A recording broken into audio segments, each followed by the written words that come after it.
In the heart of a crumbling city, where neon lights flickered and the streets echoed with loneliness, lived a boy named Elias.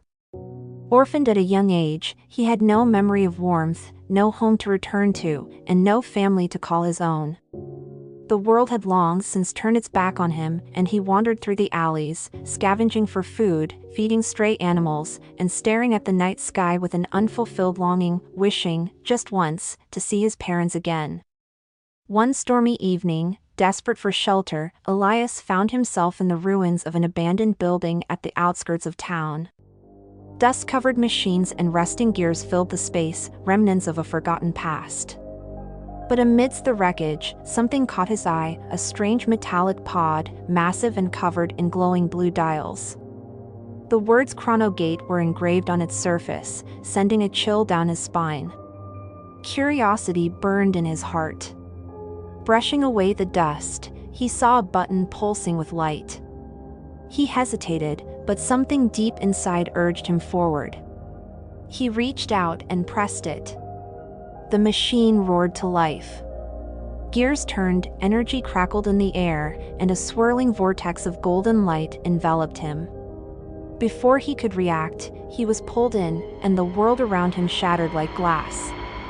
When the light faded, Elias found himself standing in a small, cozy home, a place unfamiliar yet strangely comforting.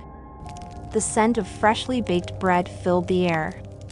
A warm fire crackled in the hearth. And then, he heard something, laughter. Turning toward the sound, his breath caught in his throat.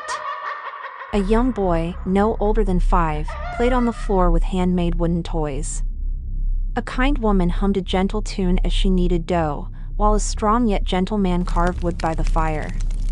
Elias' heart pounded. It was them. His family.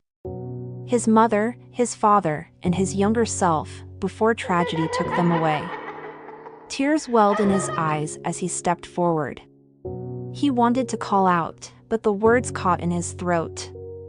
Would they recognize him? Would they believe him? His mother turned and smiled. "Come, sit, dear," she said kindly. Elias hesitated but stepped forward, drawn into the warmth he had long forgotten. For days, he lived in the past, savoring every second.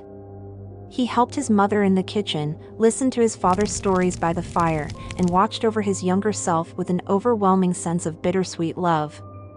He had everything he had ever wished for. But deep inside, a painful truth gnawed at him. This moment could not last. One quiet evening, as Elias and his father sat by the fire, his father looked at him with knowing eyes. "You are not from here, are you?" Elias stiffened. His mother sat beside him, placing a gentle hand on his shoulder. "We know," she whispered. Tears filled Elias' eyes. He had wanted to pretend, to live in this moment forever. But now, faced with the truth, he broke down. "I don't want to leave," he choked out. His mother wiped away his tears, her touch soft and full of love. "You were never alone, my son." His father pulled something from his pocket, a small, antique pocket watch with delicate engravings. He placed it in Elias' hands. "Whenever you need us, open this, and remember, love never fades." Elias clutched the watch, feeling the ticking pulse against his fingers. But before he could say another word, the world around him began to shimmer and blur. Time was pulling him back. His parents smiled one last time. "We love you, Elias." And in a flash of golden light, they were gone. Elias gasped, finding himself back in the abandoned factory.